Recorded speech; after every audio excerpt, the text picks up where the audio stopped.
Voting से एक दिन पहले ही महाराष्ट्र में कैश कांड, बड़ा दावा। बीजेपी राष्ट्रीय महासचिव पर पैसे बांटने का आरोप, एफआईआर। प्रियंका और सुप्रिया ने जमकर घेरा। विनोद तावड़े जी कोई आम कार्यकर्ता नहीं है, बीजेपी के राष्ट्रीय महासचिव हैं। सबसे पहले तो वो ये बताएं कि चुनाव प्रचार थम जाने के बाद वो दूसरे विधानसभा क्षेत्र में क्या कर रहे थे। वो विरार पूर्वी के एक होटल में क्यों बैठे हुए थे। उनके पास से एक बैग बरामद हुआ, उस बैग में एक डायरी है जिसमें 15 करोड़ का ब्यौरा है। उनके पास से 5 करोड़ नगद बरामद हुआ। ये पैसा किसका है, उनके पास क्यों था, क्यों बांटा जा रहा था। क्या ये चुनाव को प्रभावित करने की प्रक्रिया नहीं है? क्या ये सत्ता और संसाधन का दुरुपयोग नहीं है? ये बात पूछी जा रही है। विनोद तावड़े जी जबरदस्ती यहाँ पर बोल रहे हैं मैं ये हूं, मैं आपसे कोई जानना नहीं चाहता आप क्या है। 5 करोड़ जो आपके पास से मिले वो क्यों है, किसके हैं, आप उसके साथ क्या कर रहे थे, इस बात का जवाब दीजिए। असलियत यह है कि पूरे चुनाव प्रचार के दौरान हमने सत्ता और संसाधन का जबरदस्त दुरुपयोग होते हुए देखा। हमने विपक्ष के लोगों के हेलीकॉप्टर और बैग चेक होते हुए देखे, लेकिन टेम्पो में भरे, बोरों में लदे जो पैसे थे जो अब भाजपा बांट रही है, उस पर हमने एक शब्द नहीं सुना। विनोद तावड़े को यह बताना पड़ेगा, बीजेपी को, जेपी नड्डा को, नरेंद्र मोदी को यह बताना पड़ेगा कि महाराष्ट्र में इस तरह के पैसे आप क्यों बांट रहे हैं। इतना बौखला गए, हारसे के बाद पैसे के बल पर सरकार बनाने की कोशिश कर रहे हैं।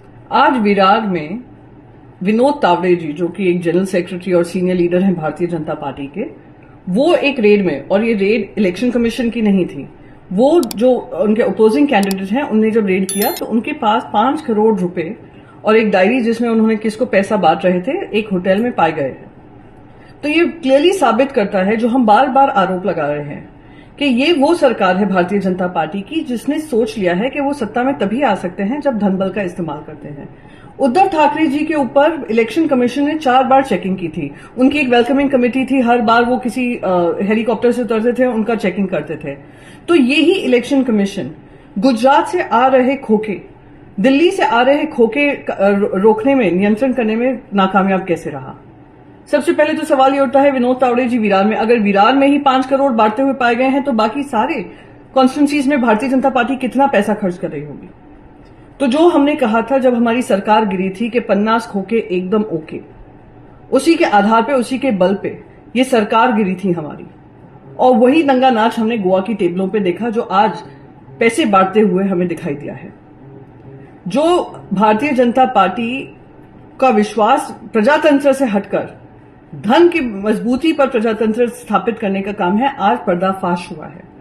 पर महाराष्ट्र की जनता बहुत स्पष्ट है कि आने वाले समय में जो चुनाव है, जो कल ही होने वाला है, आज डेस्परेशन भारतीय जनता पार्टी की इतनी है कि उनको लगता है वोट के पैसों के बल पे ये लोग चुनाव जीत लेंगे।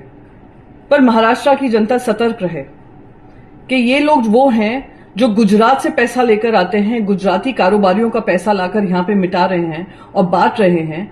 यही गुजराती कारोबारी फिर महाराष्ट्र की इंडस्ट्रीज महाराष्ट्र से बाहर लेकर हमारे युवाओं को बेरोजगार छोड़कर, हमारी महिलाओं पे बढ़ते हुए अत्याचार को लेकर लॉ एंड ऑर्डर व्यवस्था खत्म करने पर तुले हुए हैं और महाराष्ट्र को कम आंकने में कोशिश कर रहे हैं।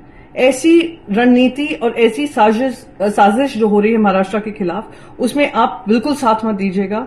और विनोद तावड़े जी जो एक सीनियर लीडर हैं भारतीय जनता पार्टी के और आज पकड़े गए हैं, उन पे किसी तरीके की कार्रवाई होगी। और मैं तो मांगती हूं ऐसी इलेक्शन कमीशन को, ऐसी पॉलिटिकल पार्टीज पे भी कार्रवाई करनी चाहिए जो पैसों के बल पे और धन के बल पर और सत्ता के बल पर और कुछ चुनिंदा इंडस्ट्रियलिस्ट के बल पर, पीएम केयर्स, इलेक्ट्रल बॉन्ड, सबके बल पर चुनाव जीतना चाहती है और प्रजातंत्र का गला घोटना चाहती है, उस पर सख्त से सख्त कार्रवाई करेंगे।